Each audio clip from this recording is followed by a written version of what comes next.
This is the new 1 Series M Coupe. At £40,000, it's the cheapest car from BMW's performance division and almost 13 grand less than an M3. Thing is though, is it really worthy of that legendary badge?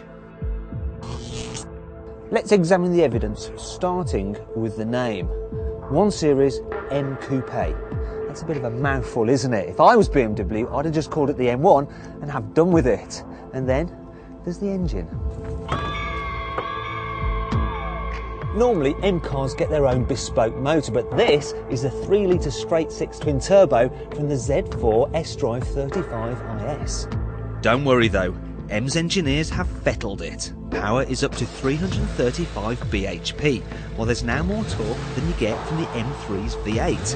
And with 450 Nm available from just 1500 RPM, it's all too easy to do this.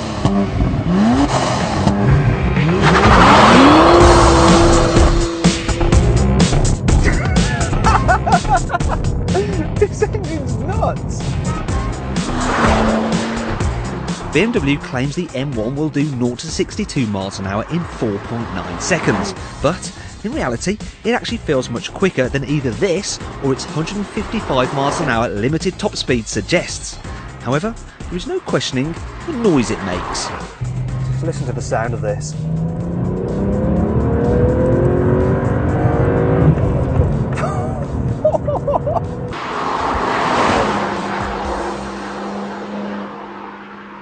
So then this 1 Series has M-car performance, but does it have M-car looks? Bazooka exhausts? Tick. Extra bits of identifying trim? Tick. Muscular wheel arches? Big rims? And a look that suggests you might just be about to get your head kicked in? Tick.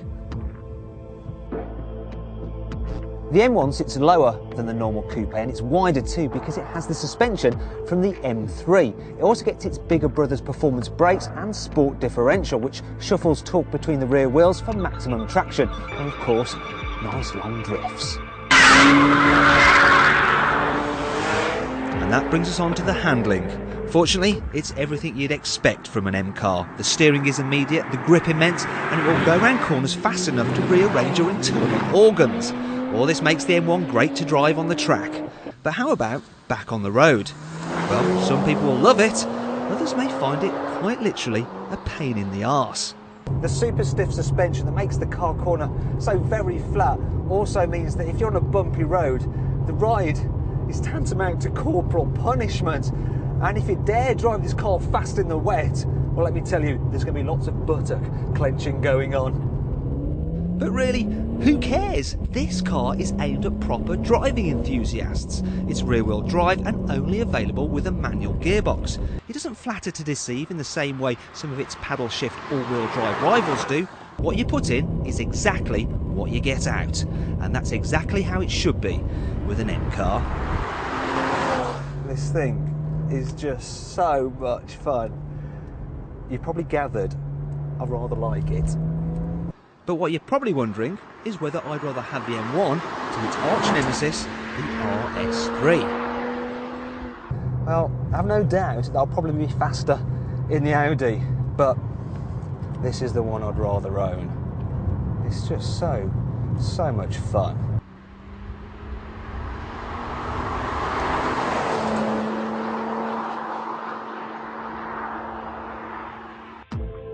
However, if there is one weak point, it's here, in the cabin. Sure, it's nicer inside than the normal coupe. You get flashes of leather, teasings of Alcantara, and a satisfyingly chunky steering wheel. There's bespoke dials too, while the new sports seats are both supportive and comfy. But this interior still doesn't say £40,000. As recompense, you do get a plaque which proves the car's rarity, plus numerous logos to remind you of its pedigree. And that rather neatly brings me back to my original question. Is this car worthy of that legendary M badge? Oh yes, most definitely.